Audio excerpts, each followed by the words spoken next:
நான் பட்ட கஷ்டம் என் உள்ள படக்கூடாது. யாரா சொன்ன இந்த தத்துவத்தை? சீரழிறானே, கேடுகட்டு போய் நிக்கிறானே. இன்னைக்கு சைக்காலஜி உங்க பிள்ளைகளை தருதலையாக ஆக்குவதற்கு பெற்றோர்கள் ஒரு காரணம் அப்படின்னு அவங்க சொல்லிக்கிட்டே வராங்க. முதல்ல உன் பிள்ளை கஷ்டப்படக்கூடாது என்று ஒவ்வொரு பெற்றோர்கள் நினைக்கிறீங்களா இல்லையா? இது தப்பு. அப்படிங்க என் பிள்ளை கஷ்டப்படக்கூடாது, என் பேரன் கஷ்டப்படக்கூடாது, அங்கதான் சீர்கேடே தோங்குகிறது. முதல்ல பிள்ளைங்க கஷ்டப்படுவதை நாம சகித்துக் கொள்ளணும், கஷ்டப்படணும் என்றுதான் வழக்கம். இன்னமால் உஸ்ரி யுஸ்ரா, முதல்ல கஷ்டப்படுப்பா, அதுக்கப்புறம் தான் லேஸ். உளவியல்வாதிகள் பேசுகிறார்கள், இளைஞர்கள் நாசமா போறதுக்கு பெற்றோர்கள் பிள்ளைகள் கஷ்டப்படக்கூடாது என்று நினைக்கிறாங்க. இதுவும் ஒரு காரணம். அப்படிங்கிற கஷ்டப்படட்டுமே, ஒரு 10 பைசா சம்பாதிப்பதற்கு டீ கடையில உட்கார்ந்து டீ ஆத்தி பார்க்கட்டும், காசனுடைய அருமை அவனுக்கு தெரியும். ஓஹோ, தகப்பன் இப்படித்தான் கஷ்டப்பட்டிருப்பாரோ, அப்பதான் புரியுமா உங்க தகப்பன் எவ்வளவு கஷ்டப்பட்டார் தெரியுமாப்பா இப்படின்னு நீங்க உபதேசம் பண்ண அவனுக்கு விளங்கவா செய்யும்? ஒரு மண்ணு விளங்காது. வர்ற கஷ்டப்படு.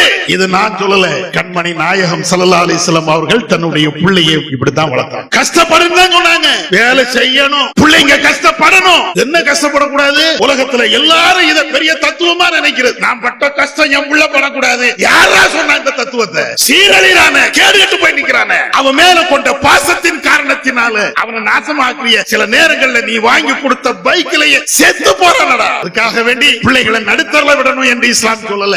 செய்யுங்க, தேவையான உதவிகள் செய்யுங்க.